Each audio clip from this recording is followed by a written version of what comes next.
Comienza entonces la grabación para que cada uno de nuestras invitadas e invitados tengan este material en el canal de YouTube. Otros lugares de encuentro del Observatorio Educativo de Florencio Varela, que les da esta bienvenida hoy, lunes 5 de abril del 2021, donde tenemos la inmensa alegría de inaugurar este ciclo, Voces de Mujeres.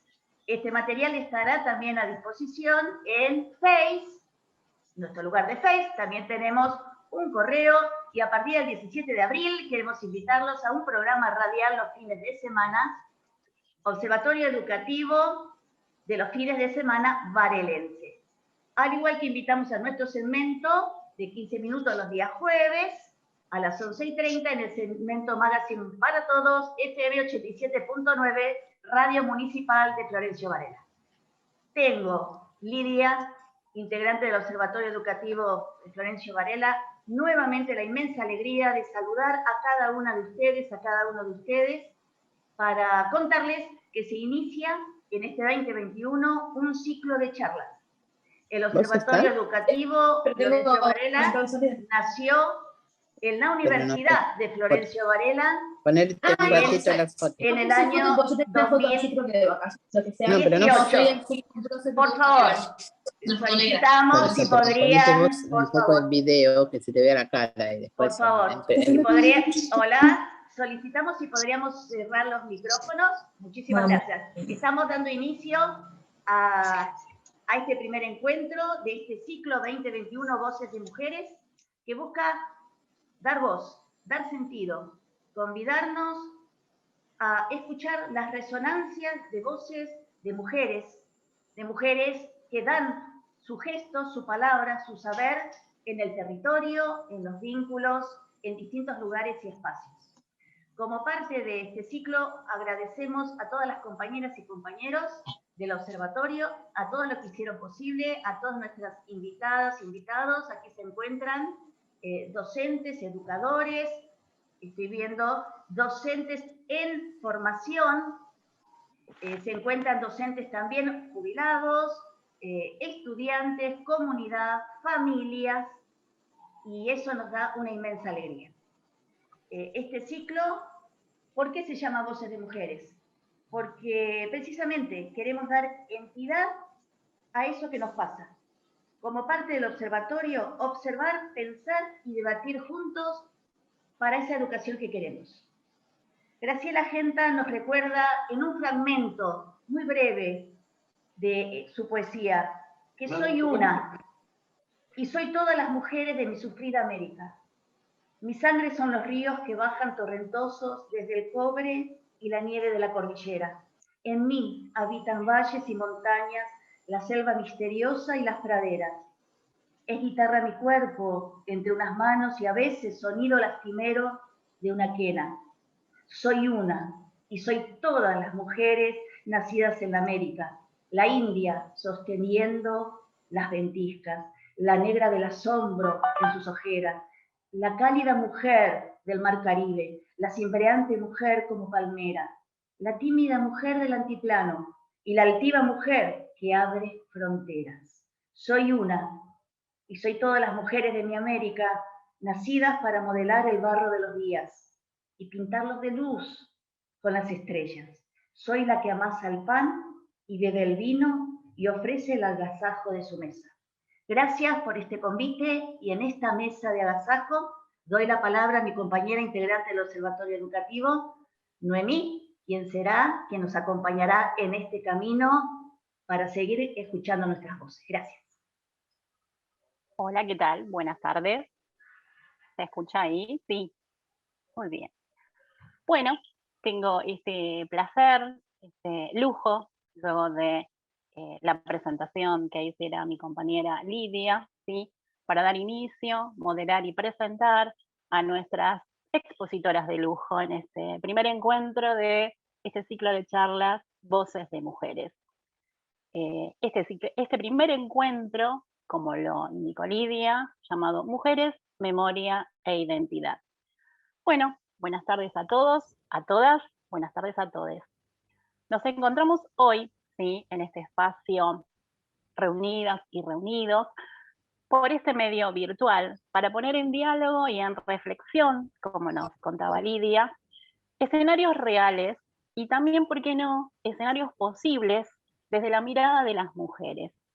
Escenarios posibles teniendo en cuenta mujeres y derechos humanos, mujeres y trabajo en el territorio, mujeres y derechos, conquistas de espacio, aún hoy siguiendo conquistando espacios. Hoy escucharemos a 3 mujeres referentes. Nos contarán sus ideales, sus sueños, su trabajo en el territorio. Nos contarán, ¿sí?, aquello que creen que debemos hacer para lograr un mundo más justo e igualitario. Hoy, en las voces de esas mujeres, todas somos protagonistas. Ellas, sí, estarán representándonos con sus palabras en nuestras 3 invitadas del día de hoy: la señora Dora Barrancos, la señora Cecilia De Vicenti y la señora Natalia Benítez. Lujo para empezar este primer encuentro de este ciclo de charlas. Comenzaremos escuchando, sí, a nuestra primera expositora, que es la compañera Dora, que anda por ahí, que ya nos saludamos en la previa. Dora Barrancos es doctora, investigadora, socióloga, historiadora y feminista argentina, profesora de la Universidad de Buenos Aires y de la Universidad Nacional de Quilmes, perteneciente también al CONICET. Será un placer escucharte, Dora. Bienvenida. Antes de empezar con lo que nos va a contar Dora, y vamos a aprender un montón, les pido que siempre mantengan los micrófonos apagados. Utilicemos el chat, ¿sí?, para todas las preguntas o todas las referencias o todo lo que ustedes quieren contarle a Dora o preguntarle. Así cuando Dora termina su exposición, ponemos en diálogo lo que hayan escrito en el chat. Bueno, muchas gracias. Escuchemos a nuestra compañera. Bueno, muchísimas gracias. Es una hermosa ocasión encontrarme aquí con ustedes en este observatorio. Antes que nada, un abrazo grande, sanitizado, para todas, todos, todes. Y yo me referiré algunos 12, 15 minutos, porque tenemos ahí la suerte de estar con Natalia y Cecilia, cuyas voces son imprescindibles. Esta relación de las mujeres, la memoria y la identidad es tal vez una de las relaciones más arcaicas. Desde que la humanidad tiene memoria, hay seguramente un producido particular de una memoria muy, muy de recóndito por parte de las mujeres. Y digo de recóndito porque efectivamente, una vez que transcurre un ciclo muy insidioso que llamamos el ciclo de la sistematicidad patriarcal, que en todo caso se inicia hace unos 7.000, 8.000 años, ¿no?, las mujeres perdieron las oportunidades de manifestarse con una memoria que tuviera la solicitud de un proyecto fundamental de poder y en fin, de acontecimiento fuera de los límites de sus respectivos cóncavos domésticos. Y voy a ser más clara en esto. Es decir, una vez que se instala el patriarcado, que es una circunstancia que hace unos 7.000 o 8.000 años que existe, por la que en esa sistematicidad patriarcal se vieron con una particular enjundia los varones, circunstancia que anteriormente no existía, no era de esa asimetría. Entonces es solo hace 7.000, 8.000 años que acá abajo en la Tierra, sobre todo, se inventó un proyecto social y cultural de diferenciación jerarquizada entre los sexos. De modo que, ahí, a esto quiero ir, gran parte de esa memoria acumulada por las mujeres tiene un trayecto de cierto escamoteo público, Es una memoria, insisto, que es más bien recóndita, es una memoria más bien reservada, porque los varones están habilitados para ser quienes doten de una memoria proyectada social a cada una de las comunidades, en donde evidentemente nada se ha privado del sortilegio del poder patriarcal. Y quiero ir más reciente, a formas más recientes.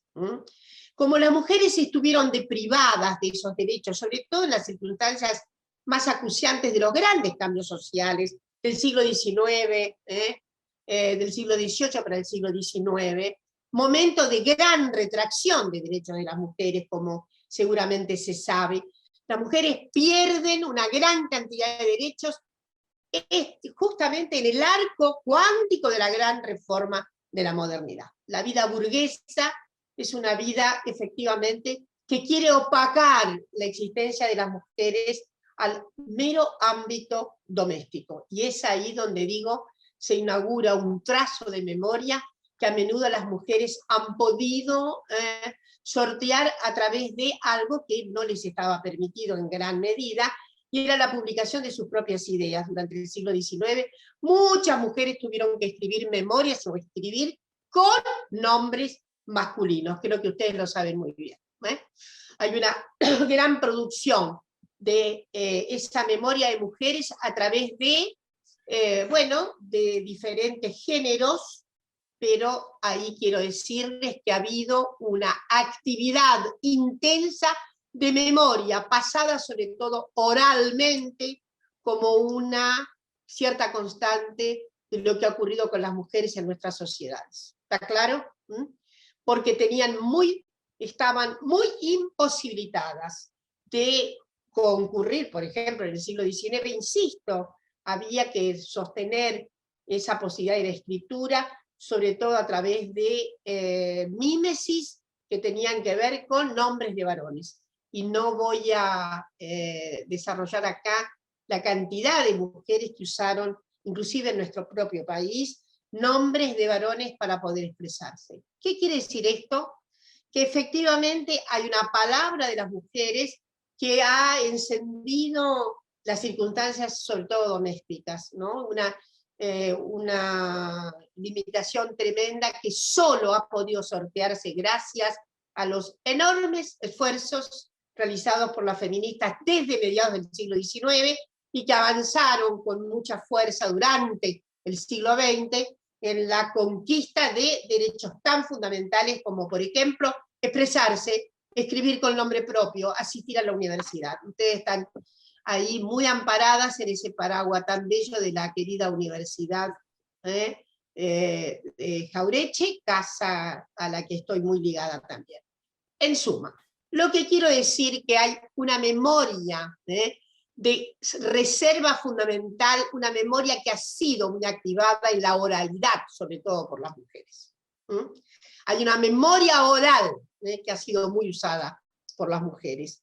Y también, desde luego, ha habido una escritura, me refiero sobre todo a las inhibiciones que tenían las mujeres para formular de la misma manera que los varones historias más sistemáticas.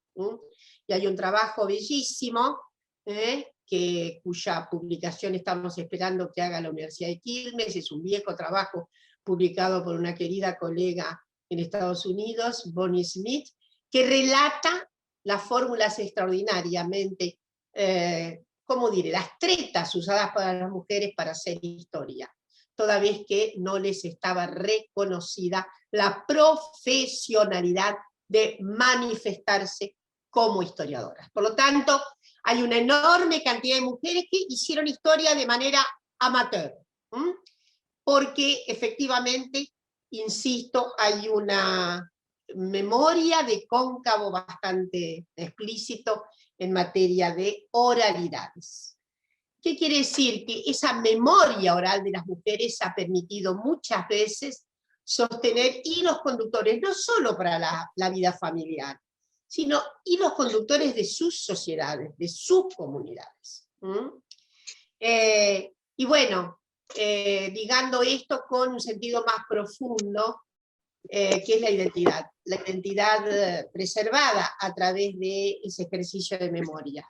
Y ahí sí quiero decirles algo que alguna figura muy importante analizó, y es la extraordinaria esgrima de la oralidad identitaria que han tenido las mujeres a lo largo de los tiempos. Algo que les ha permitido mantener la identidad de alguna manera. Identidad, me refiero, una identidad propia, más allá de las circunstancias ominosas del sometimiento, de la negligencia, del no reconocimiento.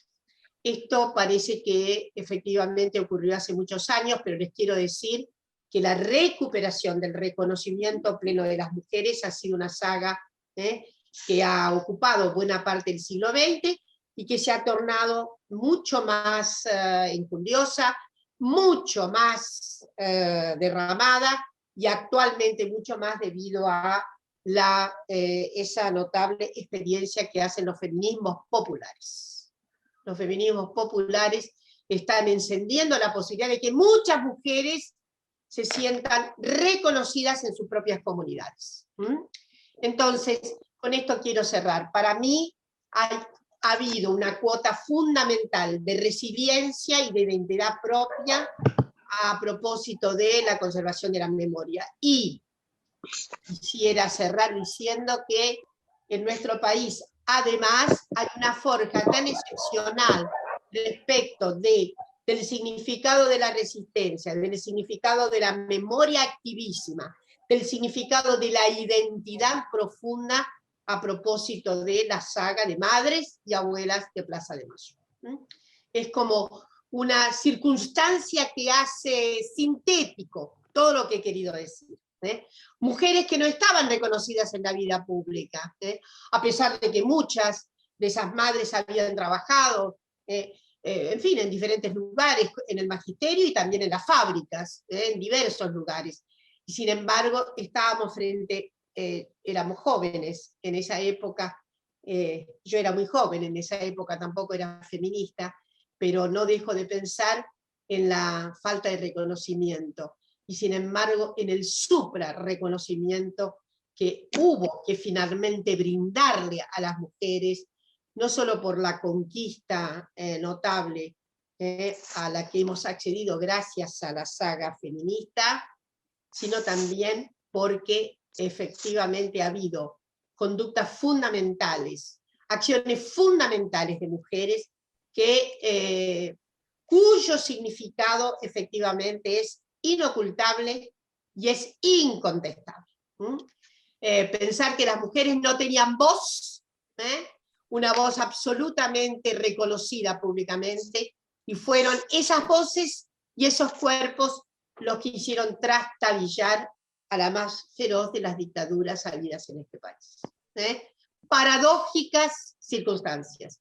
Mujeres a las que no les estaba permitido alzar la voz, tener voz propia, tener reconocimiento gracias a los valores patriarcales, y sin embargo haber hecho ese salto extraordinario con su acción de también haber reivindicado no solamente la circunstancia más aciaga que vivían, sino haber reivindicado, aunque no lo supieran, en voz muy alta la condición femenina, en voz muy alta la propia condición de mujeres.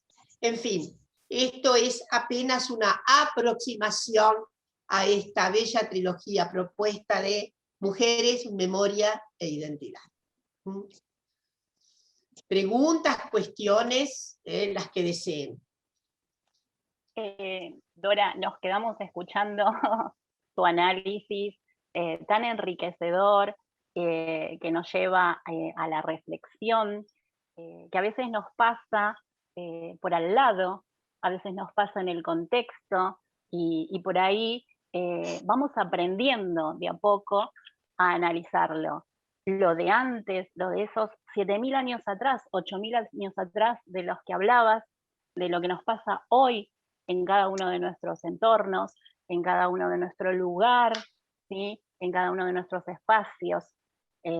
Siempre construyendo y deconstruyendo. Una tarea que nos han enseñado muy bien, como vos decís, este maravilloso movimiento feminista. Algunas apreciaciones que has establecido en este maravilloso inicio de esta charla, que nos hablas de esa memoria acumulada por las mujeres, ¿sí? Ese escribir de las memorias con nombres masculinos, eso de decir en nuestra historia de las mujeres que tenían que ocultarse bajo esos nombres masculinos, en sus ideas, en sus creencias, en sus opiniones. También nos has dejado esta situación de que hay una palabra de las mujeres, esa memoria oral, que gracias al movimiento feminista desde mediados del siglo XIX, como lo indicaste vos, nos ha dado algo tan esencial, tan primordial como el derecho a expresarse. Esa cuestión que nos hace reflexionar, que creemos a veces que está, sin embargo ha llevado una lucha eterna y sigue siendo una lucha eterna. Nos has hablado de esa memoria oral que me permitió muchas veces, que ha podido sostener en realidad hilos conductores dentro de las familias y las comunidades, ¿sí? De estas mujeres.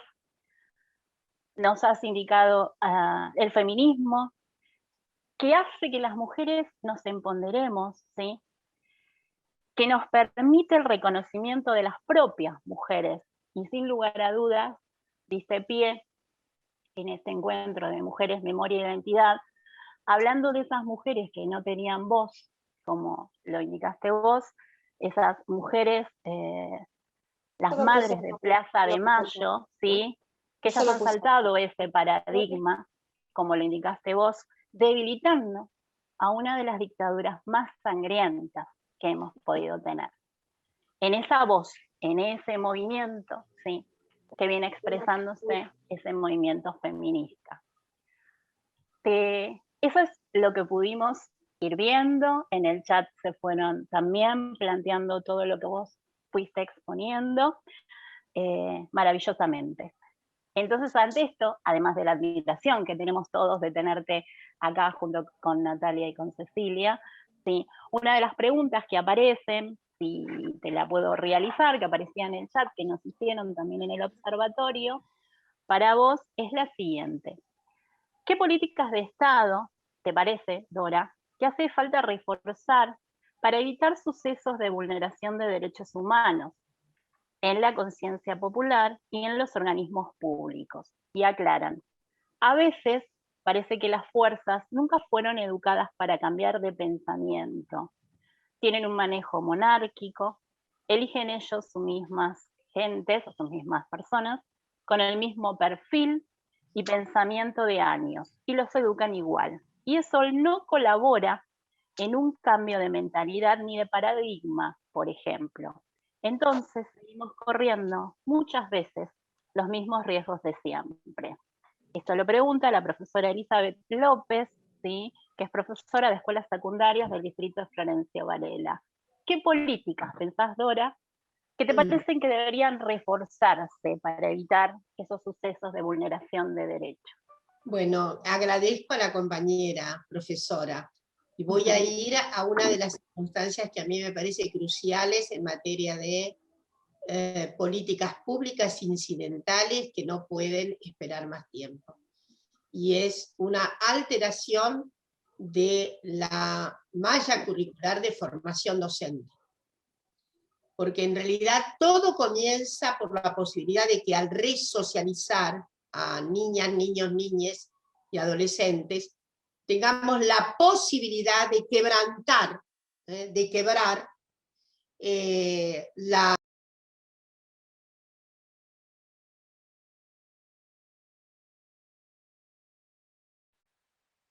Dora, se silenció tu micrófono, ¿te fijas? Se ve que Ahí Se ve está. que hice un enérgico gesto. Y Bienvenido sea eso enérgico. Lo que quiero decir es que necesitamos políticas públicas incidentales sobre la formación de la docencia en este país.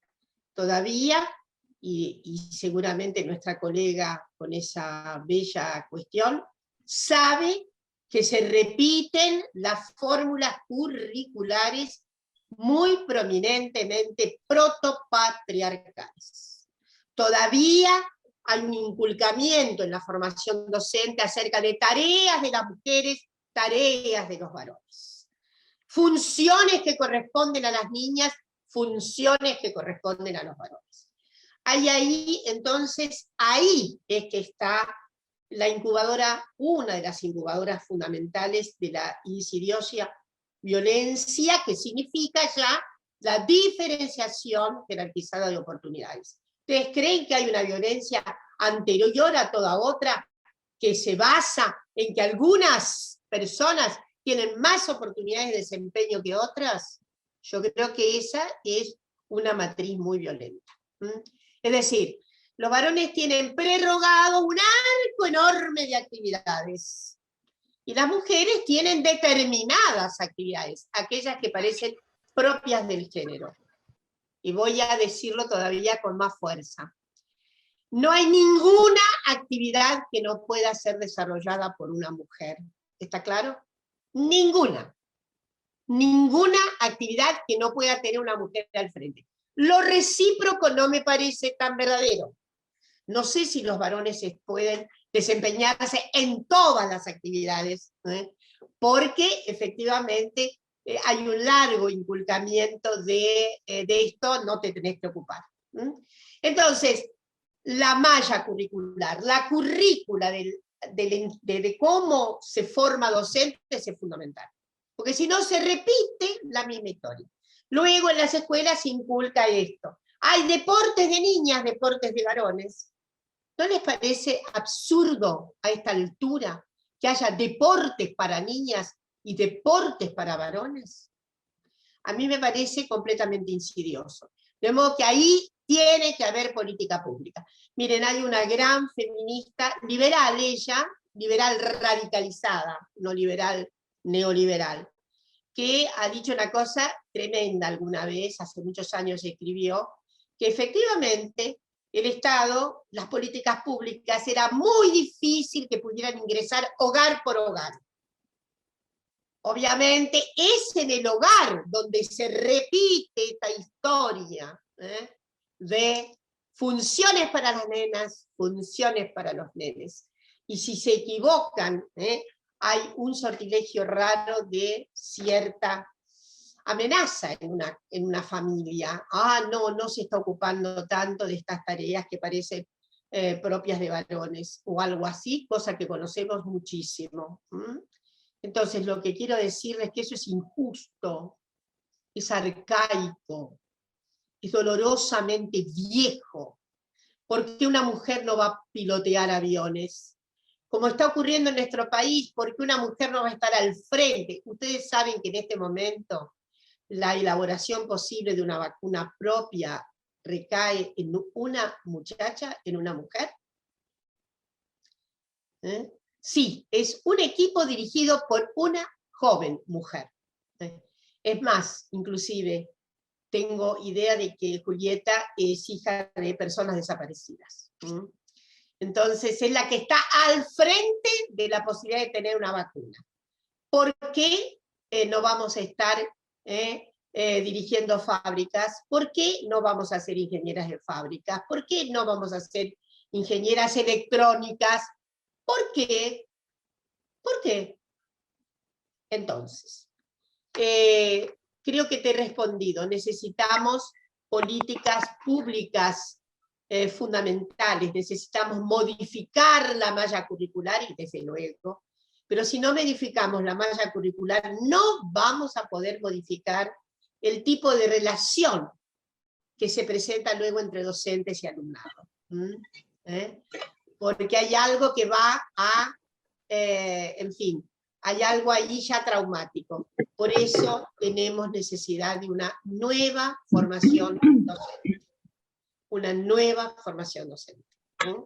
Y después hay un arco enorme, pero hoy he querido significar, porque me lo ha preguntado una compañera docente, he querido significar la crucialidad que tiene el sistema educativo si queremos cambiar las posiciones todavía secundarias, a pesar de los grandes cambios que hemos andado, a pesar de que este país ha tenido 2 veces presidenta a una mujer, lo cual es extraordinariamente notable. Sin embargo, ustedes saben muy bien que a las mujeres también en política las alcanza la mayor posibilidad de persecución y demás.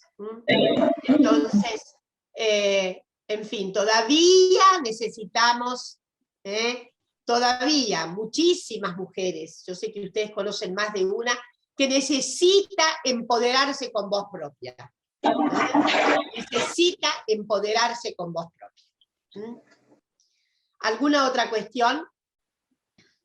Excelente, Dora. Escucharte con tanta claridad, como nos expresás, y además no solamente escucharte en esto que nos enseñás, sino que nos invitás a seguir en ese camino de empoderarnos para nuestro lugar, para seguir avanzando en esto que relatás en esa respuesta de que generalmente es en el hogar donde se repiten las prácticas patriarcales. Y quedarnos también con eso, antes de la siguiente pregunta que nos dejaron también en el chat, de que no hay ninguna actividad que no podamos hacer las mujeres. Eso es invitarnos a avanzar en este camino y territorio tan desigual muchas veces. Te digo, porque sé que además hiciste un huequito en tu agenda para esta maravillosa charla, nos diste un espacio, entonces también para después poder liberarte si es que tenés que seguir con tus actividades, siempre tan compañera, tan humana, Dora, no importa si tenés que charlar con nosotras que estamos en este lugar del conurbano sur, o si tenés que ir a otro país, siempre estás predispuesta, y nos invitas a todas por igual a seguir participando y avanzando. Así que un lujo. Te paso la siguiente pregunta, si querés contestar. Sí, es una pregunta también que realiza una profesora, sí, de historia, tanto del distrito de Florencio Varela, la profesora Erika García. Te pregunta una opinión, ¿sí? Te pregunta, ¿te gustaría preguntar sobre tu posicionamiento respecto de la participación masculina en el paro de mujeres los 8 de marzo, teniendo en cuenta aquellos hombres que deciden hacer el paro, ¿sí?, para acompañar la lucha, quedándose a cargo de los niños o las niñas con el fin de que sus compañeras asistan a diferentes actividades, marchas y encuentros. Y aquellos otros que deciden hacer el paro en solidaridad con la lucha de mujeres. Usted, Dora, ¿lo ve como solidaridad? ¿Qué opina sobre esta situación? Bueno, Erika, qué gusto esa pregunta. Soy enfáticamente sostenedora de que cuanto más varones participen asimilando nuestras luchas, más cerca vamos a quebrar el sortilegio patriarcal. Hay que pensar que las feministas no vinieron a combatir a los varones, vinieron a combatir el patriarcado, que es otra cosa. Puede inclusive haber, y de hecho lo hemos dicho tantas veces y nos lo preguntan, el patriarcado a veces tiene polleras, a veces tiene a veces muchas mujeres hacen una enorme asimilación con, ¿cómo decirlo?, con el adversario. Entonces hay que combatir el patriarcado, que es esa forma nefasta de sometimiento. A veces el sometimiento parece más sublime, pero es sometimiento. Es más, Una podría decir que el sometimiento es mayor cuanto más sublime parece que es, porque quiere decir que es engañoso, mucho más engañoso. Entonces hay que saber que de mi parte siempre he dicho lo mismo, lo digo como historiadora, miren, siempre, desde que surgió el feminismo, ha habido un alineamiento de muchos varones en la lucha de las mujeres. La primera reunión de Seneca Falls en Estados Unidos, en 1848, tuvo 30% de varones. Entonces, los varones pueden muy bien actuar en la delantera, manifestándose. Estoy absolutamente adversa a la idea de segregar a los varones de nuestras manifestaciones. Podemos segregarlos cuando tenemos un coloquio exclusivamente para ver alguna cuestión que, en fin, que parece que necesita un trámite exclusivamente, en fin, muy particularizado en protagonismo de mujeres. Pero la verdad es que a mí me entusiasma muchísimo ver la ruptura del pacto patriarcal en muchos varones. Así que creo que te he contestado, Erika. Bienvenidos los varones a estas luchas. Ojalá tuviéramos una réplica y réplica y réplica de ese estado de conciencia que muchos varones tienen, quebrantando el pacto patriarcal. Si tuviéramos muchos varones quebrantando el pacto patriarcal, puedo asegurarles que estaríamos mucho más cerca de una, en fin, de una conquista paritaria de la vida, una conquista paritaria, una conquista que signifique que nadie deba ser obligado a no elegir la carrera que le gusta porque no es propia de las mujeres, o que alguien pueda también ser segregado porque no es propio de los varones. Está claro lo que quiero decir. Entonces, soy de las que aboga desde siempre por esa contribución fundamental de la buena fe de los varones, del alineamiento de los varones en nuestras luchas, del convencimiento que muchos varones ya expresan de que también son feministas, o feministas, no importa. Entonces, ojalá tengamos una inundación de feminismos y que además las universidades, porque para eso las queremos feministas, queremos una justicia feminista, queremos un poder político feminista, queremos en todo caso que haya una profunda interpretación de muy buena fe acerca del cometido fundamental de nuestras luchas para la paridad. Gracias, Dora. Sí, quedando con la respuesta que nos diste a esta pregunta de Erika, una profe de historia que te está mirando y está en nuestra reunión, ¿sí? El objetivo es combatir el patriarcado. Eso es lo que tenemos enfrente, no los hombres. Así que también, como dijiste, bienvenidos a esta lucha que tenemos a diario. Si nos posibilitas, de todo lo que nos estuvieron escribiendo, una preguntita más, no sé cómo estás vos con tus tiempos.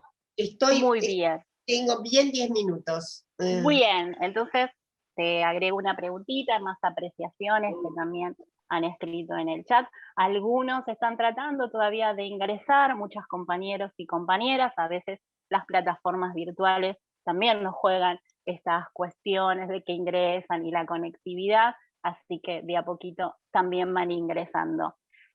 Algunas apreciaciones que también se han dado en el chat es que en algún momento poder analizar esta cuestión de la mirada social negativa hacia, por ejemplo, las mamás, ¿sí?, que son ausentes, y no la misma mirada por ahí negativa de los papás ausentes, por ahí otro tipo de análisis, son planteados en el chat también.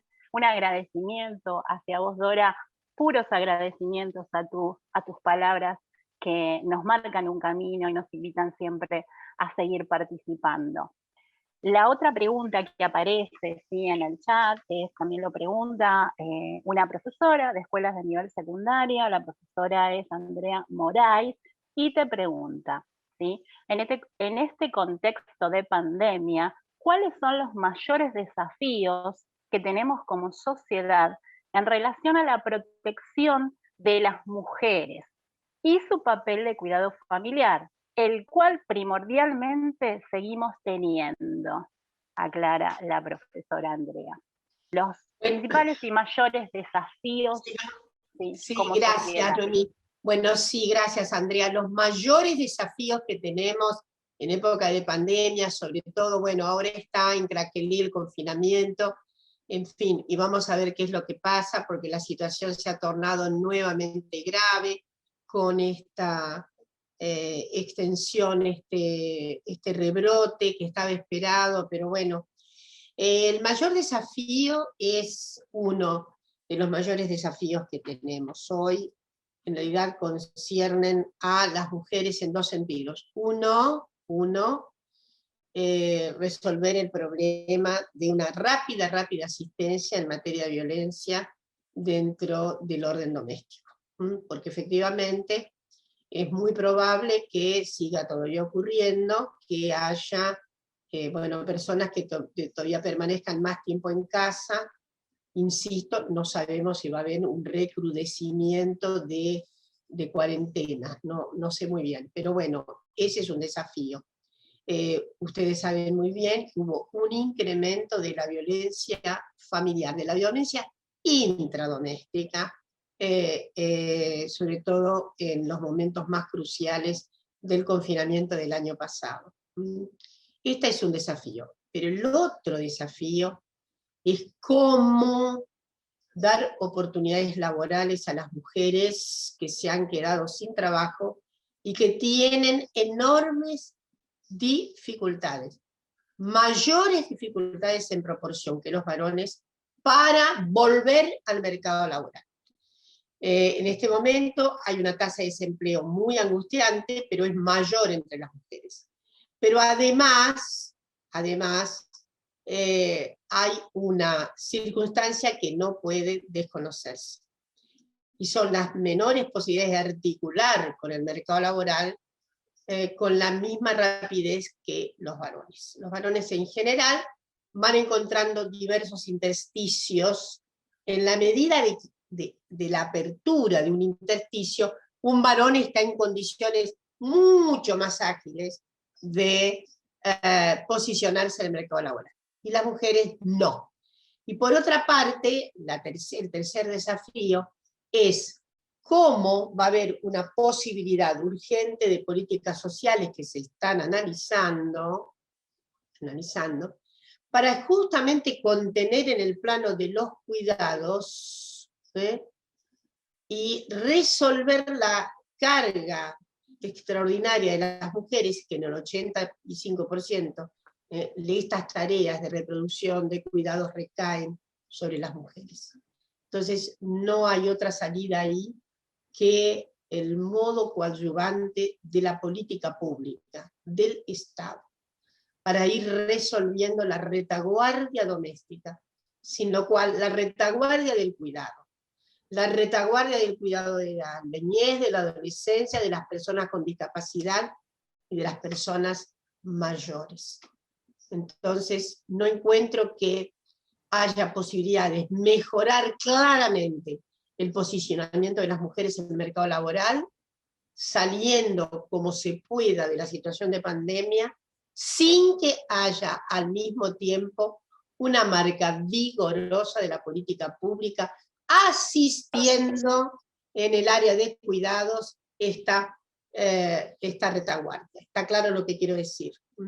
Necesitamos ahí una decisión de recursos económicos también del Estado para resolver esta circunstancia de lo que yo llamo la retaguardia, ¿no? ¿Y por qué? Dado el compromiso tremendo de las mujeres en esta asistencia. Entonces, esto es lo que estamos solicitando, y en este momento quiero asegurarles que los dos ministerios, tanto el de la provincia como el de la Nación, el ministerio ad hoc, el Ministerio de Mujeres, Géneros y Diversidad de la Nación, y el Ministerio de Mujeres, Políticas de Género y Diversidad de la provincia, tienen una marcadísima agenda respecto de cómo paliar definitivamente la situación que resuelva un relevo de las mujeres de tan tremenda tarea asistencial.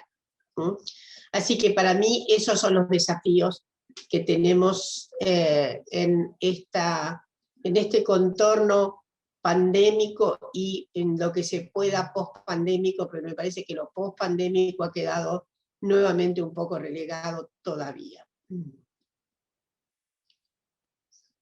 Bueno. Muchas gracias, Dora. Bueno, yo les mando un abrazo muy grande.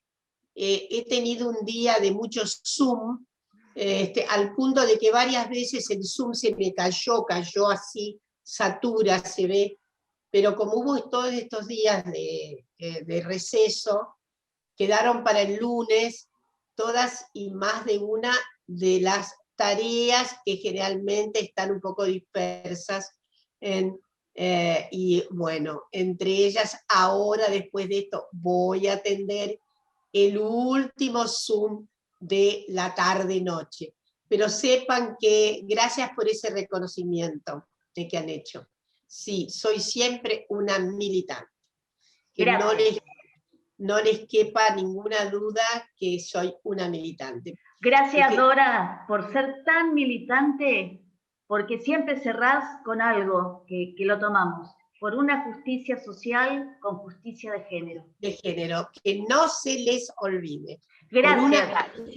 Muchas gracias por todo. Gracias, un abrazo, Dora. Sobre todo muy lleno de fervor hacia la sanidad, que de momento es una de las cuestiones tan acuciantes que tenemos. Gracias por satinizarnos.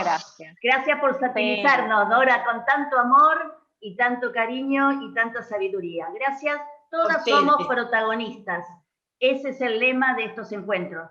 Dora, no se les olvide, no se les olvide. Ha sido un regalo, ha sido realmente un regalo y un privilegio que vos hagas esta apertura con tu voz, tu testimonio, tu palabra y tu iluminación para todas nosotras y nosotros. Porque gracias a ustedes, que son las verdaderas iluminadas. La despedimos con un aplauso a Dora. ¿Qué les parece? Gracias, Dora. Atravesamos pantallas y la despedimos con la sororidad. Con la sororidad del espacio. Por este momento que tuviste para nosotros y seguir en tu agenda, y como ya te dijimos y también te dijo mi compañera Lidia, y todos los agradecimientos que están en el chat, siempre tus palabras tan esclarecedoras, invitándonos a construirnos y deconstruirnos para crear nuestra propia historia. Entonces, muchísimas gracias por eso. Sí, siempre invitada, Dora, siempre gracias por abrir el observatorio, siempre abierto para vos. Gracias. Mucha suerte. Gracias. Gracias. Bueno, continuamos entonces con este encuentro, sí, maravilloso. Todas las palabras de agradecimiento hacia Dora, entendiendo también que nos ha hecho un huequito en su agenda. Vamos a seguir entonces con la dinámica que teníamos con este encuentro, con nuestra segunda expositora. En este caso vamos a darle la bienvenida a Natalia, ¿sí? Natalia Benítez. En el caso de ella, la veo por ahí, no la encuentro en el Zoom. Sí pido que mantengamos, ahí la encontré, que mantengamos los micrófonos cerrados, y todo lo que ustedes quieran preguntarle a Natalia, sí, lo hagan a través del chat o nos envíen el mensajito, así hacemos la misma dinámica de poder tomar sus palabras y sus reflexiones y también preguntarle y nos pueda contar un poquito para seguir deconstruyéndonos. Así que bienvenida Natalia, sí, ella es nuestra segunda expositora. Natalia Benítez es licenciada en Trabajo Social, egresada de nuestra querida Universidad Nacional Arturo Jauretche.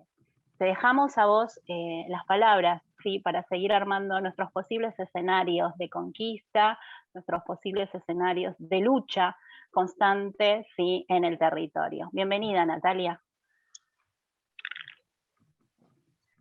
Bueno, primero hay que hablar después de Dora. Me siento como súper chiquita después de todo lo que nos dijo y nos tiró por la cabeza la grandiosa de Dora, una compañera militante como ella, le encanta que la reconozcamos. Creo que eso es un orgullo también para cada una de nosotras, que sabemos lo que significa. Agradecerles enormemente a ustedes, compañeras, por el espacio. Obviamente, siempre en una construcción colectiva, eso es hermoso, tenernos, contarnos, encontrarnos, reencontrarnos y crear, porque también este espacio del observatorio ha nacido, como bien dijo Lidia, al arranque de esta tribu, de este encuentro de tribu, que tiene su historia. Y cómo pensaba en estos ejes que plantearon, como cómo unirlo desde mi lugar, porque más allá de, bueno, de ser licenciada en trabajo social y que trabajo en los distintos barrios o espacios que se construyen en los distintos barrios, porque también es para mí muy valorable reconocer los espacios que se van creando, y que mayormente los creamos las mujeres. Necesitamos este encuentro, esta unión, y más en las malas, como se dice. Entonces pensaba, sabía que Dora iba a venirnos con todo su, porque siempre la sigo que puedo, la escucho, la leo, sabía que iba a venir con esto de la historicidad, porque es una grosísima trabajadora, investigadora sobre la historia de nosotras las mujeres y de las compañeras que hace mucho tiempo lo vienen haciendo, y que por algo estamos nosotras acá. Pero a mí me interesa por ahí más que hablemos de nosotras en el hoy. De hecho pensaba, ¿qué puedo decir yo desde mi lugar? Sería como hasta egoísta pensar que puedo brindar desde mi lugar, unificar un criterio o hablar de estos tres ejes propuestos, que es mujeres, memoria, identidad, y pensaba en esto de decir, bueno, somos todas. Yo soy con otras, con otros, con otros. No soy sola. Trabajo colectivamente hace mucho tiempo. Trabajo en espacios donde soy con otras personas, si no, no podría sola. Entonces pensaba en cómo unificar en estos ejes, cómo presentarnos, cómo trabajarlos. Y realmente me parece que es lo más rico y lo más sano siempre que nos repensemos, porque de hecho se habla mucho de la deconstrucción que debemos tener, y hacer hincapié en qué significa esta deconstrucción, a qué nos referimos, si vamos entendiendo, si nos vamos encontrando en esta deconstrucción. Por mi parte, pensaba en que reflexionemos juntas, juntes, juntos, en qué significa para nosotros la identidad. Por ejemplo, ayer me hacen una propuesta de actividad donde me invitan a pensar en algún recuerdo sobre mi niñez. Y hay que hacer un relaburo cuando te hacen una pregunta así que no la tenés como fresca, y haces un recuento de todo lo que significa para vos la niñez. Primero, por ahí es un disparador fuerte, y después encontrás que la niñez es tan amplia como la adultez, pero está atravesado todo el tiempo. De hecho, hoy las compañeras hacían mención a que hay una diversidad de edades en esta cuestión de las voces de mujeres, y sí, claramente que la hay, y bienvenida sea, que tiene que ver con esta lucha, esta construcción. De hecho, que nosotras podamos estar hablando así hoy significa el resultado de muchas mujeres que han luchado para que nosotras tengamos nuestro espacio. Y en referencia a la identidad, pensaba que, por ejemplo, yo nací en 1978, en plena dictadura, y cuando me contaban en mi niñez o en mi adolescencia cómo nací, padres migrantes, hoy no lo puedo ni imaginar, no lo puedo magnificar que nos vuelva a suceder.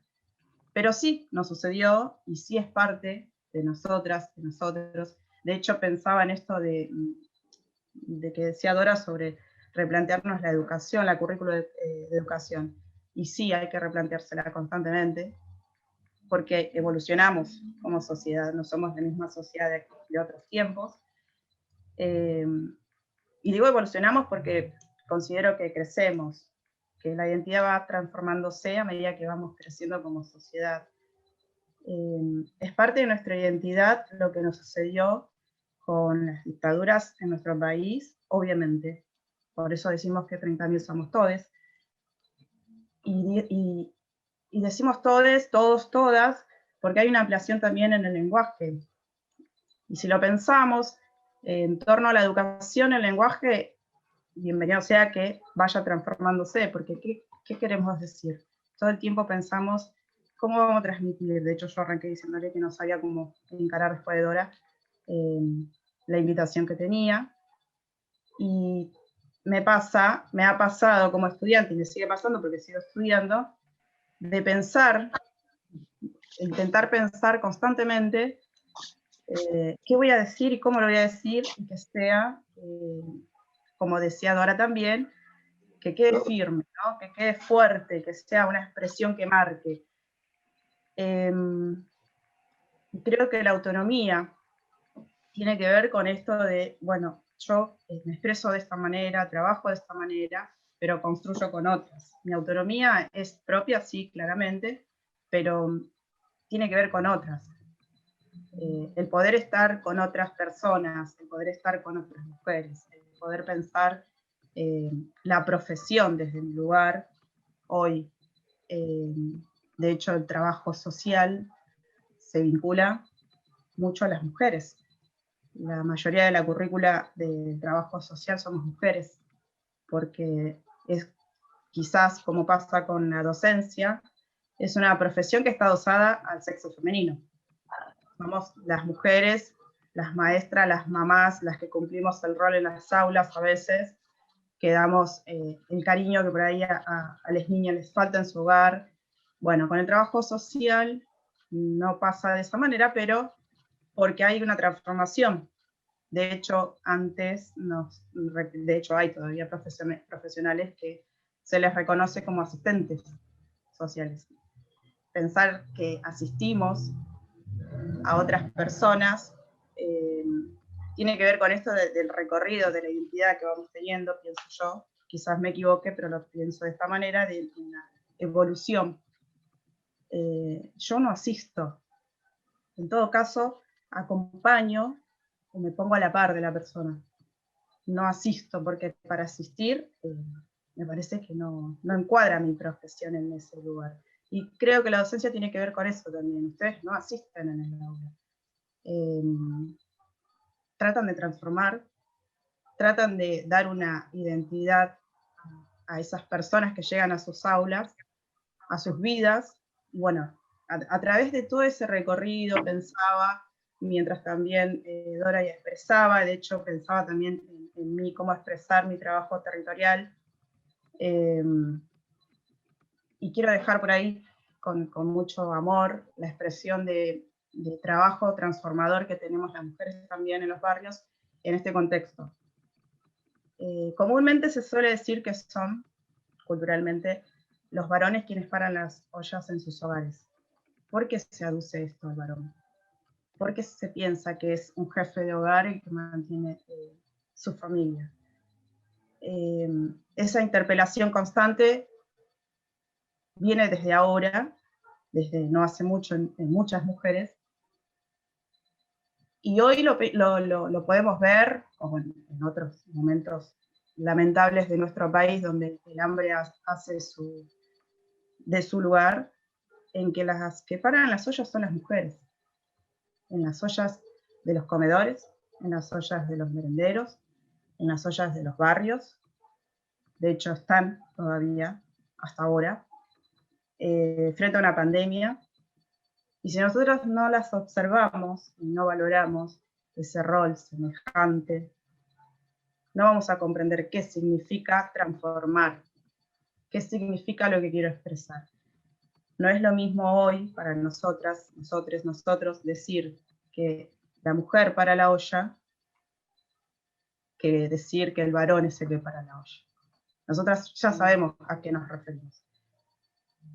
El hecho de que haya mujeres que paren la olla en los barrios, que se pongan en la primera línea, tanto que hablamos de la primera línea, de fuego, de lucha en una pandemia y demás, también tiene que ver con ellas. Entonces pensaba todo este recorrido y lo unificaba en lo que es el criterio de que podemos pensar qué significa ser mujeres, qué significa la identidad propia y colectiva. Pensaba y digo, es con todas, y yo no soy quien para poner por ahí en palabras lo que significa las voces de las mujeres. Sí, por ahí puedo hacer hincapié en que observemos. De hecho, en el trabajo social es la observación y es la escucha. Dos herramientas fundamentales para poder pensar una planificación, hablando así técnicamente, pero en realidad lo que uno por ahí en ese momento necesita es encontrarse en la otra persona, encontrarse con la otra persona, decir, bueno, te acompaño, vamos, pero primero para eso te tengo que observar, te tengo que escuchar, no se lo decimos a la persona, lo hacemos sin decírselo. Entonces, en esta construcción de las mujeres, de las identidades, la memoria, porque yo digo, nací en 1978 y las pasé feas de niña. Caja pan, comedores, el comedor de las escuelas, yo fui a escuela pública, ir al comedor, no me olvido en este ejercicio de recordar cosas de mi niñez, no me olvido de las que hoy le decimos auxiliares de las escuelas, que nos hacían los sándwiches con queso y batata o membrillo para llenarnos un poco más la panza, y ese olor a guiso, a polenta, salsa, que es ingresar a la escuela y decir acá me van a dar un plato de comida. Eso es parte de mi identidad. Eso es parte de la construcción que yo tengo. Eso es parte del amor que hoy puedo pensar a la hora de escuchar y observar a las personas con el que me tengo que dirigir. Ver a las seños, encontrarme con seños que fueron mis seños, no olvidar quién me enseñó a leer, cómo me enseñó a leer, la que me regaló unas zapatillas para que pueda seguir yendo a la escuela, la que me ataba como podía el guardapolvo porque ya era viejo y se rompía. Todas esas partes creo que son parte de nuestra memoria, de nuestra colectiva, y es parte de nuestra identidad. De hecho, me licencié en la Universidad Pública Nacional Arturo Jaureche de Florencio Varela, que es un grandísimo orgullo, y es parte de mi identidad, pasa a ser parte de mi identidad. Decir que soy egresada de la UNAG es emoción, es amor, es orgullo sobre todo, y es mi identidad. Quizás me importa más que me digan soy egresada de la UNAG y no me digan licenciada. Me parece como más amoroso que me digan o que me reconozcan que soy egresada por la UNAG. Después el trabajo en los barrios, que las personas te reconozcan por a mí me reconocen por Nati, y no como licenciada, no como la asistente.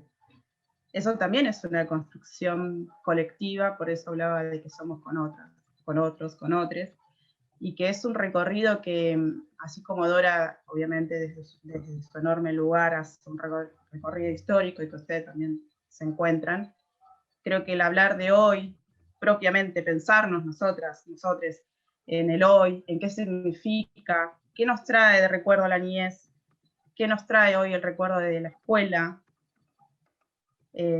Algunas de ustedes ya no van al espacio de sus escuelas, sea por pandemia o sea por X motivos, pero si nos ponemos a hacer una reversión, seguramente nos vamos a emocionar, seguramente nos vamos a sentir tocados en lo más íntimo, porque es nuestro lugar, es nuestra identidad. Y en los barrios pasa lo mismo. Hay enorme dificultad de entender culturalmente de que los barrios, palabra técnica a veces que se usa en los territorios, para hablarlo desde la profesión, tienen su identidad. Porque yo voy a modificar el escenario, como decimos, si el barrio es el barrio, para todas las personas que conviven y viven ahí. Decir que soy de Florencio Varela es un orgullo. Como otras personas me dicen, yo soy de Quilmes, de la Villa Eucaliptus. Y sí, es un orgullo. Representa, es parte de la identidad.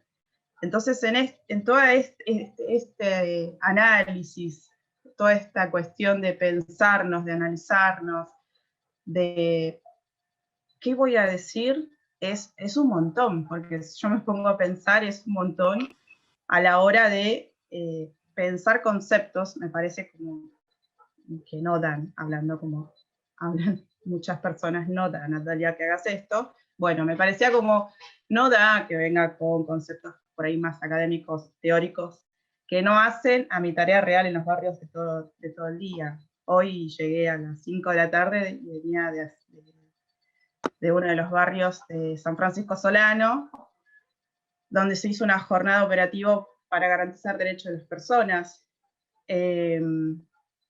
con un montón de personas. Y es observar toda esa magnitud, toda esa cuestión social que nos está atravesando, porque por un lado uno dice no tendríamos que estar tantas personas con la pandemia por fuera, pero a la vez no le podemos negar los derechos a las personas, el acceso a los derechos a las personas, porque si no hay algo que no estamos entendiendo qué significa el entramado social en los barrios. La emergencia en los barrios cambió, se transformó, sí. ¿Se profundizó con un gobierno anterior? Sí. No lo podemos negar, no lo podemos ocultar. Yo en mi casa digo a mi familia, el hecho de que yo tenga mucho trabajo no está tan bueno. Porque si yo tengo mucho trabajo, quiere decir que hay mucha demanda social. Entonces, eso también hace que uno se repiense en qué significa a veces el agotamiento laboral, en esto que decía una de las compañeras, las mujeres maternamos, trabajamos y nos dan un rol del cuidado de todo el mundo de repente, pero ¿quién cuida de nosotras? Porque también está esa cuestión, ¿no? De pensar, ¿quién cuida de quienes cuidan? Y no lo ligo a la profesión de la salud exclusivamente, ¿eh? No. Por ejemplo, lo pienso en lo que le decía anteriormente sobre las mujeres que paran la olla. Esas mujeres están parando la olla porque están cuidando de quizás un montón de personas que están en una situación muy vulnerable, difícil. Pero ¿quién cuida de ellas? Hablamos también en esta era de transformación del vocabulario del lenguaje. Muy aceleradamente decimos cosas, a veces yo por lo menos pienso mucho en cómo voy a hablar, cómo voy a decir, qué voy a decir en algunos espacios, porque sé que puedo meter la pata, y la verdad que no está bueno meter la pata si uno no sabe lo que está expresando, no tiene noción. Por eso les decía que soy con otras personas, soy con otros o soy con otros. Pensaba en esto de qué significa para ustedes hoy la educación. ¿En qué situación está la educación? Porque están teniendo una histórica situación. De hecho, creo que es muy cruel, muy difícil también para los docentes lo que está sucediendo por la pandemia, porque lo veo, lo escucho. Hay niñas que te dicen, mi seño ya no me puede abrazar como antes, no me puede contener como antes. La veo en una pantalla o la veo cada tanto, pero no es lo mismo. Y ahí es donde yo hago la comparación. Yo pienso en mi niñez y mis recuerdos en la escuela son hermosos, más allá de haber pasado algunas situaciones de vulnerabilidad, son hermosos junto a mis sueños. Son recuerdos hermosos en mi escuela. ¿Qué pasa con las niñas de hoy? ¿Qué recuerdos van a tener de esta etapa en la educación? ¿Y qué recuerdos les va a quedar a ustedes, como docentes también? ¿Qué recuerdo le queda a las madres? Esto de, tengo Zoom con todas las clases de los pibes, los grupos de WhatsApp, y que no doy abasto, y que tengo que imprimir, y no sé cómo imprimir, y que me mandan por email. Todas esas cuestiones son a tenerlas en cuenta de una nueva identidad, me parece, en las profesiones. Si nos replanteamos, nos vamos a encontrar con que muchos de nosotros, muchas, tuvimos que volver a aprender cómo trabajar. Y ahí creo que tiene que ver esto de la construcción y deconstrucción.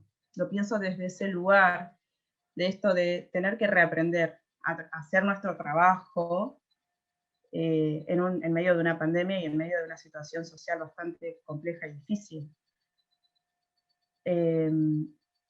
Por eso pensaba en que es más fácil reflexionar quizás entre todos, todas y todes, la cuestión social, qué significa ser mujeres, nuestra identidad. Todas tenemos nuestra propia identidad, obviamente como un derecho desde que nacemos, pero si lo ligamos a la historia, a nuestra triste historia, hay un abismo muy grande en pensar la identidad, claramente sí. Pero hasta hoy día tenemos personas que por ejemplo, son NN, que son personas adultas que nunca accedieron a lo que decimos es un derecho primario. ¿Por qué esa persona es NN? ¿Qué pasó con el sistema? ¿Qué pasó con nosotros que institucionalmente no abordamos, no escuchamos, quizás? Todas esas cuestiones fueron esta semana de repensar la charla, el conversatorio, el encuentro con esta tribu hermosa. Y bueno, nada, ahora yo dejo el espacio para que, si alguien me quiere preguntar. Bueno, Natalia, escucharte con ese tono tan cálido que nos traes para reflexionar esto que nos pasa en el día a día, en el territorio, en el distrito, en los distritos que están cercanos, ¿sí? Llevándonos a reflexionar.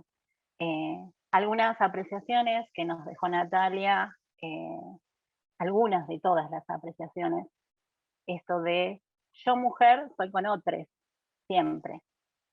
La identidad que sea una expresión que nos marque, nos decía Natalia. La docencia acompaña y trata de transformar siempre. Nos llamó a pensar territorialmente qué significa ser mujeres. La construcción de la identidad, de la memoria de las mujeres, con la reconstrucción de nuestras propias trayectorias. Nos llamó a reflexionar sobre esos ejes. Orgullosos, además, de nuestro lugar y de nuestra identidad. Natalia también nos invitó a una amorosidad, ¿sí? En los vínculos educativos. Es decir, ponerse en el lugar del otro, es decir, nuevas identidades. Algunas de las reflexiones que nos dejó Natalia. Natalia, si querés, te hago, y si nos permitís, te hago una de las preguntas que nos dejaron en el chat, para así después poder seguir con Cecilia, que también está por ir presente, después hacer una reflexión en conjunto. La pregunta que nos queda, porque estoy anotando y ahí lo voy viendo, ¿sí? Para Natalia nos preguntan, ¿sí? Como mujeres miembros de comunidades educativas, ¿de qué manera podemos seguir fortaleciendo desde el trabajo social la inclusión de nuestras madres al ámbito de la educación formal, con el objetivo de seguir empoderando a las mujeres en todos los ámbitos? Lo pregunta Mariana Torres, directora de la Escuela Primaria número 60 de Florencio Varela. Uf, gracias a la Es compañera. toda una pregunta para que desarrolles.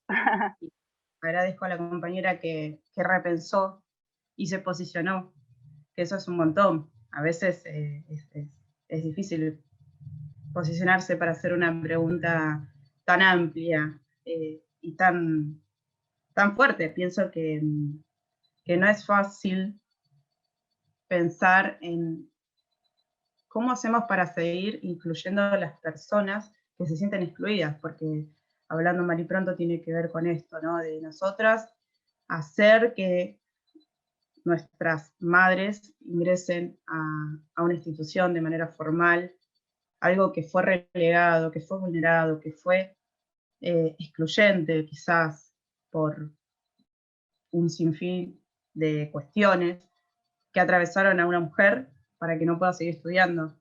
Yo les decía que soy hija de gente inmigrante y mi abuela materna fue india. Lo digo así con mucho orgullo porque realmente es un orgullo. Y obviamente en mi familia, de hecho yo soy primera generación, me licencié con 41 años, no hace mucho. Soy primera generación en mi familia universitaria. De hecho yo estudié la secundaria en adultos, ya siendo mamá, teniendo 2 pibes. Y si nos pensamos, ¿qué podemos hacer? Mi mamá, por ejemplo, siempre me decía, yo hice el 3er grado de la primaria, pero te sacaba las cuentas en el aire y no se le escapaban los detalles así de fácil. ¿Qué significa pensar en que tenemos que trabajar para que estas mujeres puedan ser incluidas hoy en la educación? Significa ponernos a la par siempre. Pensar que la educación no es la misma para una persona adulta que para un pibe. Creo que empezar por eso, en tratar de proyectar qué tipo de educación podemos brindar hoy a una persona adulta que ya viene con todos los saberes propios. O sea, una persona por más que sea analfabeta o que no haya estado en una institución, no significa que no haya recibido educación o que no sea educada. Pienso en la educación popular, obviamente, pero también tiene que ver con esto, no anular a la otra persona, ¿no? Con su saber. ¿Por qué pensamos que la tenemos que incluir siempre en una institución a la otra persona como si fuéramos dueños o dueñas de los saberes más grandes? Por eso, lo primero que se me ocurre es acompañar pensando en qué quiere esa persona aprender, qué le falta para aprender. ¿Realmente necesita la escuela, institución? Quizás necesita aprender desde otro lugar, quizás necesita poder sentirse cómoda primero, porque si bien es un orgullo ver personas mayores hasta en la universidad o en escuelas secundarias, o en escuelas primarias para adultos, no la pasan bien. Entonces creo que hay que pensar primero, lo primero, en el lugar amoroso que le podemos brindar a esa persona, en el contexto, no anular, sino pensar en qué lugar quiere estar esa persona para aprender. ¿Qué es lo que necesita aprender? Cuando sepa que tiene esta persona decidido estudiar, recibirse, ahí es como el segundo paso, pero primero creo que tendríamos que trabajar o repensar mucho en qué tipo de educación le podemos dar a personas mayores que, como digo, ya tienen un sinfín de saberes, ¿no? Pensar en qué, por qué queremos que se incluyan en el sistema educativo, a qué viene, lo necesita, por qué lo necesita.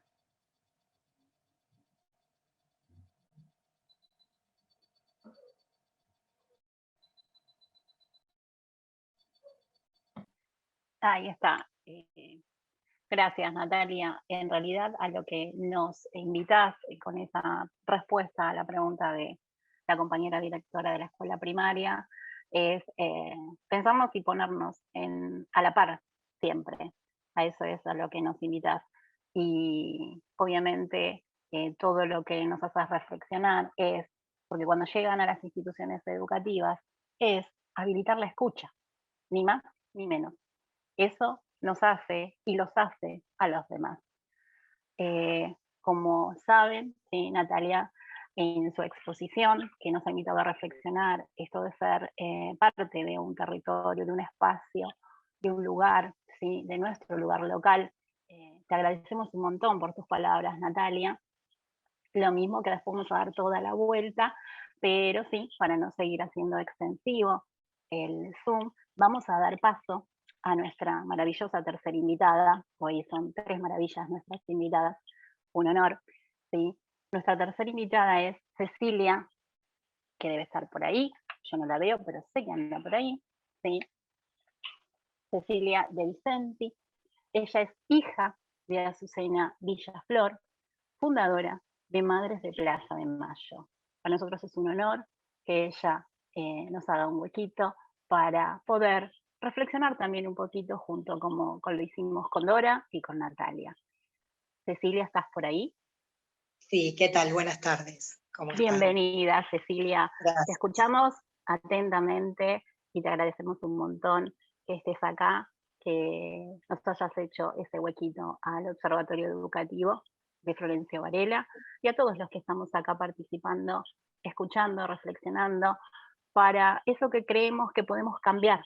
Juntas, juntos, juntes podemos cambiar. Gracias, Cecilia. Te escuchamos. Bueno, buenas tardes a todos. A mi memoria e identidad me lleva de alguna manera a reflexionar sobre las madres de Plaza de Mayo. Como bien dijo recién Noemí, mi mamá fue la fundadora de las madres. Y esto hace que mi reflexión me lleve un poquito ahí, porque creo que todos reflexionamos por las cosas que nos atraviesan. Y a mí me atravesó la historia, y la historia es que yo tenía un hermano, Néstor, que era un militante peronista, y que la represión en 1976, el 30 de noviembre, hace que se lo lleven. A partir de la desaparición de Néstor y su pareja, Raquel, mi mamá se pone triste, no sabe qué hacer los primeros días, pero después empieza a hacer el recorrido que hacían todas las madres. Hospitales, cuarteles, comisarías, y se encontraban siempre muchas mujeres con caras de preocupadas, tratando de saber por su hija y por su hijo. Y así fue que un 30 de abril de 1977, mi mamá le propone al resto de las mujeres que estaban ahí, que era el vicariato castrense, que fueran a la Plaza de Mayo. Mi mamá tenía buenos recuerdos de la Plaza de Mayo. La Plaza de Mayo, ella se sentía que era del pueblo, que era de todos, que la identificaba, y les propone ir ahí, a la plaza, para escribirle una nota a Videla, para que las reciba, para saber qué había pasado con sus hijas e hijos. Bueno, así empieza el movimiento, así empiezan al principio no preguntarse demasiado dónde militaban sus hijos, sino que se habían puesto un objetivo común, saber dónde estaban y qué había pasado con ellos. La verdad es que las vueltas empiezan por un pedido en realidad de los policías que estaban en la plaza, que les dicen circulen, circulen. Ellas se encontraban simplemente en la plaza para presentar la nota y para planificar qué más podían hacer para saber de qué había pasado. Y yo siempre que hablo de mi hermano, de mi cuñada, de los jóvenes de aquel momento, lo primero que se me viene a la cabeza es que ellos siempre buscaron y lucharon por un país mejor, más justo, más solidario, con igualdad de condiciones, que todos puedan estudiar, que todos puedan tener acceso al trabajo, que todos tengan acceso a la salud y a una vivienda digna, cosas que hoy seguimos pidiendo. y que si realmente ellos hubiesen triunfado y esa política hubiese triunfado y no la política de los militares, estaríamos hablando de otra situación, pero lamentablemente hoy seguimos peleando por aquellas cosas que peleaban aquellos jóvenes.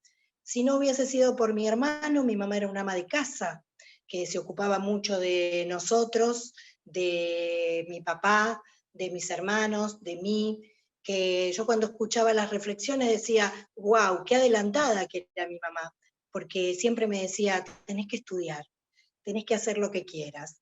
Si mis hermanos iban a dibujo, yo quería ir a dibujo, y entonces ella me mandaba a dibujo. Si mis hermanos tocaban bien la guitarra, yo como era la más chica, también quería tocar bien la guitarra y me daban permiso para ir a guitarra. Y después a mí se me ocurrió hacer danzas, y bueno, pude hacer danzas. Tuve una familia y una mamá fundamentalmente que me dio el acceso a todo aquello que yo quería hacer. Pero ella no tuvo la misma suerte. En medio de la búsqueda de mi hermano se infiltra Astiz al movimiento de Madres de Plaza de Mayo. Y Astiz es quien dice que las que son las líderes deben desaparecer, no tienen que estar más. En realidad lo que dicen es que no tienen que estar más porque caídas las líderes caería el movimiento. Y les había empezado a molestar a los militares que las madres estuvieran en la plaza porque venían muchos periodistas extranjeros a preguntar, señoras, ¿ustedes qué buscan? ¿Qué pasa? ¿Por qué se juntan? Porque los periodistas locales, al igual que hoy, miraban una sola campana, ¿no? O al igual que ayer, que miraban solamente la campana de Macri. Bueno, en aquel momento no escuchaban qué estaba pasando o el reclamo del pueblo ni de las madres, sino que escribían nada más que lo que los militares le decían. Pero los extranjeros venían y levantaban las noticias. Astiz dice que disuelto este movimiento, disuelta estas madres, digamos, el movimiento se va a cortar. Y ellas iban a sacar una solicitada en el diario La Nación, el 10 de diciembre de 1977, haciendo esto, haciendo saber que lo que faltaban eran sus hijos, poniendo su nombre, su apellido, su DNI, y preguntando esto, lo único que queremos es saber dónde están nuestros hijos. Bueno, el 8 de diciembre, y juntaban dinero para sacar esta solicitada. El 8 de diciembre de 1977, un grupo armado va a la iglesia de Santa Cruz, donde estaban las madres Esther Balestino de Cariaga, Mari Ponce de Bianco, y unos jóvenes. Hay un operativo al cual Astiz.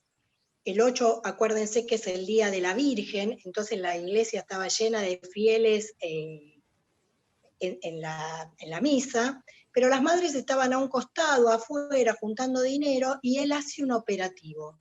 Y Astiz hace un operativo, y en el operativo dice operativo antidrogas. Se llevan a las madres, se llevan a los jóvenes, se llevan a la plata.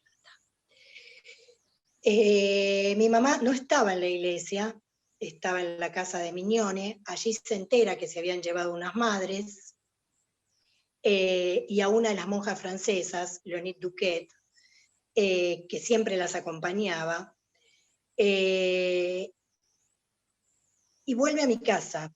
La verdad es que yo el jueves no me doy cuenta que mi mamá pasaba nada, se ve que estaba estudiando, me fui a dormir, no me di cuenta. El viernes a la noche, que ya estaba más tranquila porque había terminado de ir a la escuela y que yo me quedaba para mirar una novela, cosa que en mi casa me retaban bastante porque miraba novelas bobas, pero bueno, era adolescente, tenía 15, 16 años, y me quedaba mirando una novela de Migré, y miré a mi mamá a los ojos, ya habíamos cenado, mi papá se había ido a dormir, y le pregunté, mamá, ¿qué te pasa que estás así triste? Tenés los ojos raros. Y mi mamá me dijo, nada, nada. Mamá, tenés los ojos llorosos, algo te pasa. Me dijo, sí, no sé cómo decirle a tu papá que se llevaron a unas madres de la iglesia de Santa Cruz. Mi papá siempre le decía, Azucena, no te expongas, vos pones tu nombre, tu apellido, el teléfono de casa. Y mi mamá siempre le decía, yo no hago nada malo, lo único que hago es tratar de saber dónde están nuestros hijos. Bueno, esa fue la conversación del 9 de diciembre. El 10 de diciembre sale la solicitada en el diario La Nación. Mi mamá va a comprar un ejemplar del diario, vuelve, fue a la panadería a comprar un ejemplar del diario, vuelve, y yo estaba durmiendo, me despierta, me dice, nena, ¿qué querés comer? ¿Carne o pescado?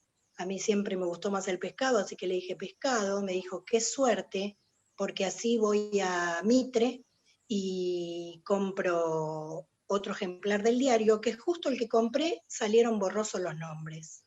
Así que esa fue la última vez que yo hablé con mi mamá. Se fue a Mitre a buscar el diario y a comprar el pescado, y nunca más volvió. Un vecino que vivía sobre Mitre, nosotros vivíamos a una cuadra de Mitre en Sarandí, somos de zona sur también.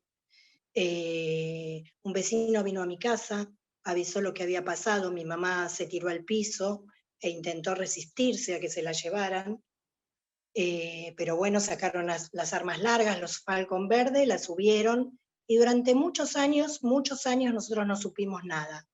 Y acá viene también la parte de identidad. En el año 2005, gracias a un estudio que hicieron, a una investigación que hicieron de periodismo, unos jóvenes que estaban por recibirse de periodistas de la Universidad de La Plata, hacen una investigación en las costas entre Santa Teresita y San Bernardo, de los cuerpos aparecidos entre el 77 y el 78. Esta investigación sirve porque se dan cuenta, gracias a lo que decían los vecinos, que habían aparecido unos cuerpos de gente grande, que era raro, pero que en las costas había aparecido unos cuerpos de gente grande. Siguen investigando, llegan al cementerio de General Lavalle. En el cementerio de General Lavalle figuran como NN cuerpos puestos en determinada parcela. Le llevan toda la información a antropólogos, y los antropólogos me llaman para pedirme una gotita de sangre, como llamaron a Mabel Cariaga y como llamaron a Ana Bianco. Todas nos sacamos una gotita de sangre, y así pudimos reconocer el cuerpo de nuestras mamás, que estuvieron desde 1977, porque se sabe que estuvieron 2 o 3 días en la ex-ESMA detenidas, hasta el año 2005 como NN en el cementerio General Lavalle, que es el cementerio que está cuando uno va al Partido de la Costa. Gracias a eso, por más dolorosa que sea la historia, yo pude saber qué había pasado con mi mamá, cosa que no pude saber con mi hermano, pero sí con mi mamá. Mi mamá estuvo detenida en la ex-ESMA, fue tirada viva desde un avión, y después fue enterrada en el cementerio de General Lavalle. Después tuvimos la suerte de recuperar su cuerpo, y sus cenizas hoy están con un arbolito que plantamos este año en la Plaza de Mayo. Así que, bueno, para mí la memoria es sumamente importante, porque recordar la historia de nuestro país hace que seamos dignos. Por eso mi obligación es contarla, transmitirla, y si puedo de alguna manera que ustedes se sientan identificados con la historia de nuestro país, para mí sería bárbaro. La verdad es algo que, aunque sea cruel, hay que saberla, y siempre hay que pelear por saber la verdad.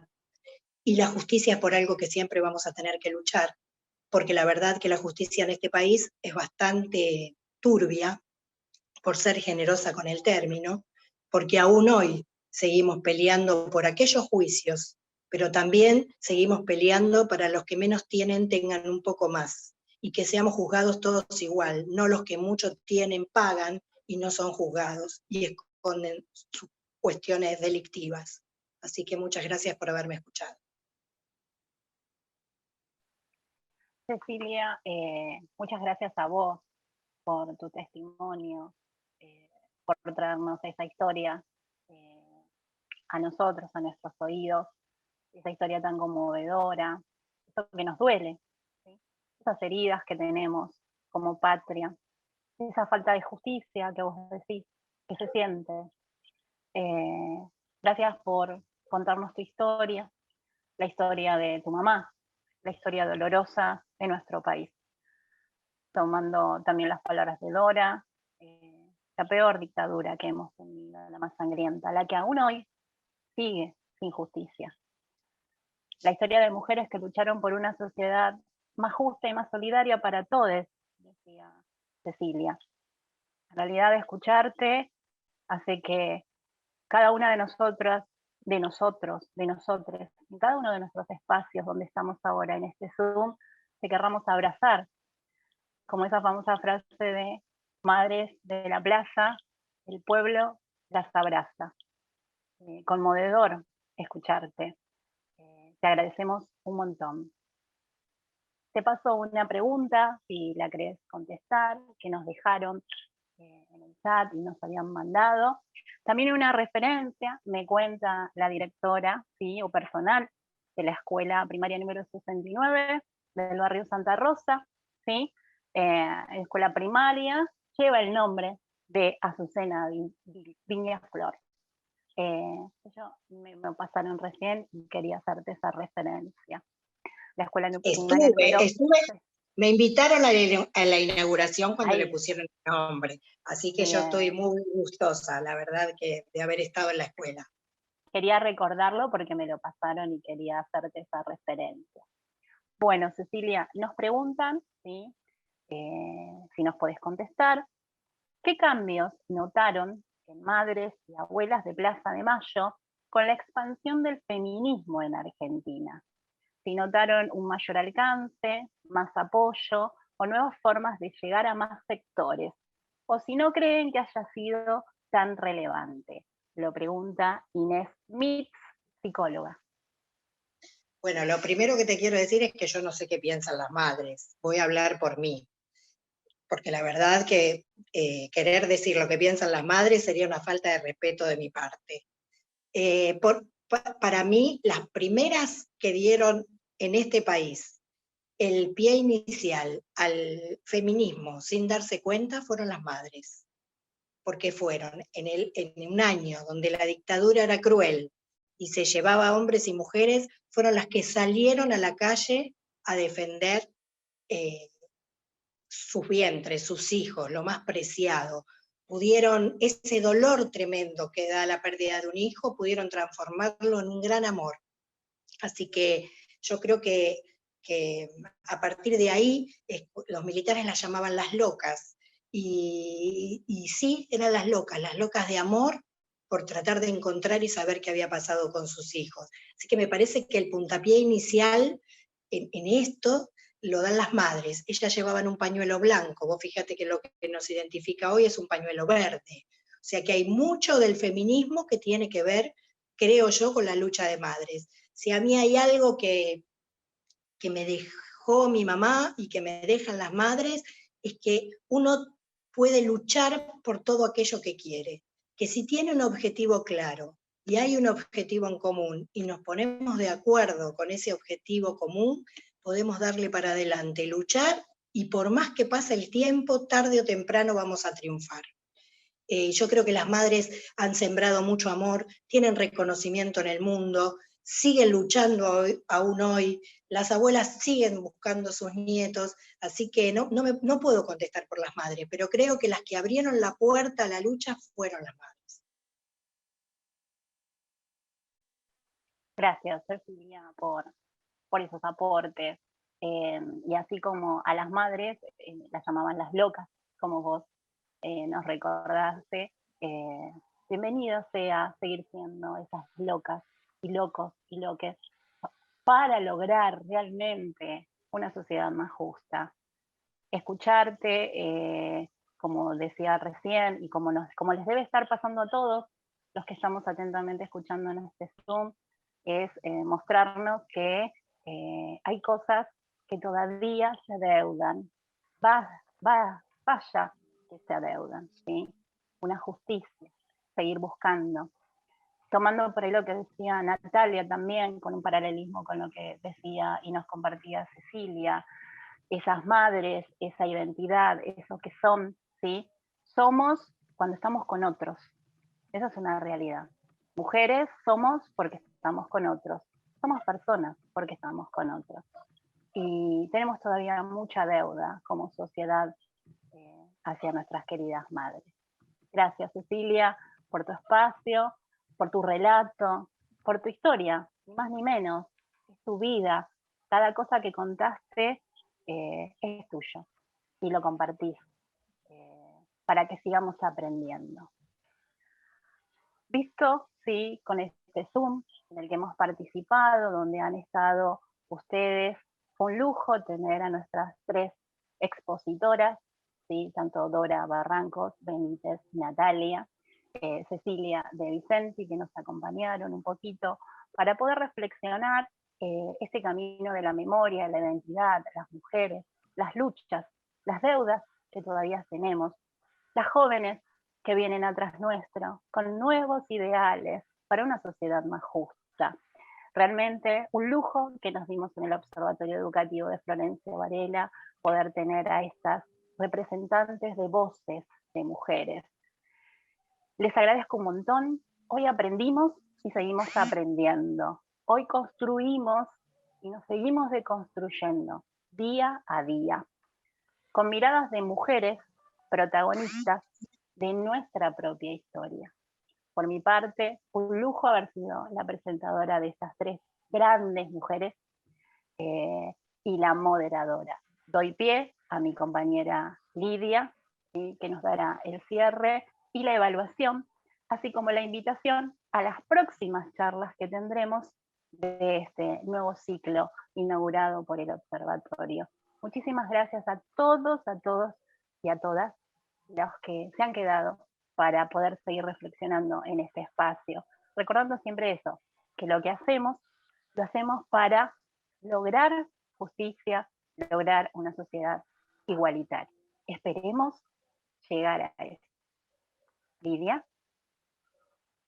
Muchísimas gracias, porque el Observatorio Educativo de Florencio Varela nació precisamente con gesto de maternaje, con gesto, con espacio, dando origen a la palabra.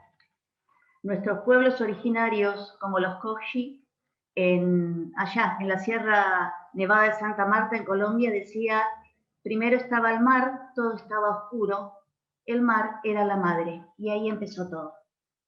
Miremos otras historias, historias de dolor, historias de vida, donde las marcas de identidad están uniendo el deber de memoria de las generaciones.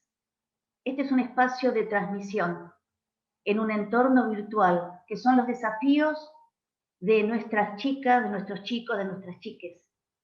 Pero en el núcleo mismo de aquello que llamamos juventud está el cambio.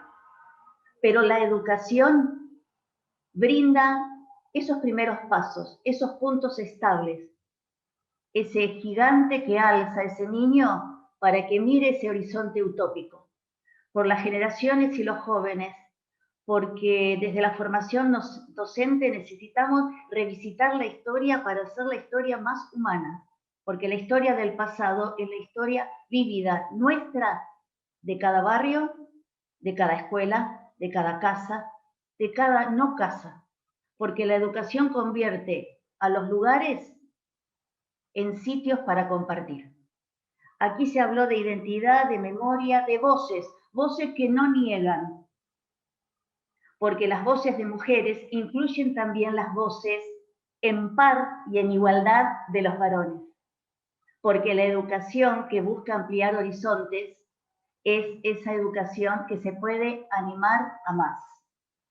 Agradecemos profundamente este espacio, los invitamos a que continúen comunicados en el observatorio a través del Face, de la página donde encontrarán materiales, el canal de YouTube donde será presentado y elaborado y socializado, editado esta presentación, en el segmento de la radio FM, Radio Municipal de Florencio Varela, y en el próximo espacio del 17 de abril, que será un espacio donde volveremos a revisitar estas voces.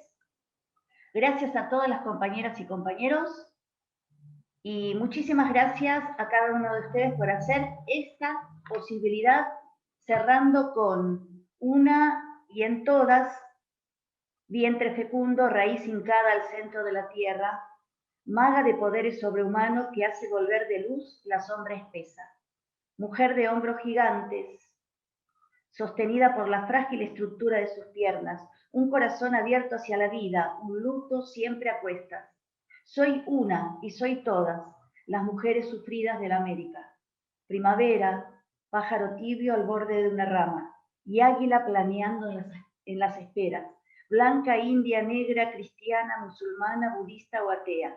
Soy solamente una mujer que vive, una mujer que sueña, una y todas, las mujeres sufridas de mi América, por las que se liberaron, por las que aún luchan solas y anónimas, por las que construyen sororidad en gestos, palabras, cuerpos, sueños y esperanzas, por quienes conquistan el poder negado, por quienes se estremecen con sus historias, por las mujeres que quieren salirse de límites discriminatorios, patriarcales e injustos, por una sociedad igualitaria, con una educación igualitaria, por justicia social y justicia de género, donde el arte, la voz y la palabra, escucharnos, nos acompaña. El Observatorio Educativo de Florencio Varela les agradece. El próximo ciclo, el tema la salud, la vida y los cuidados, en este ciclo de mujeres.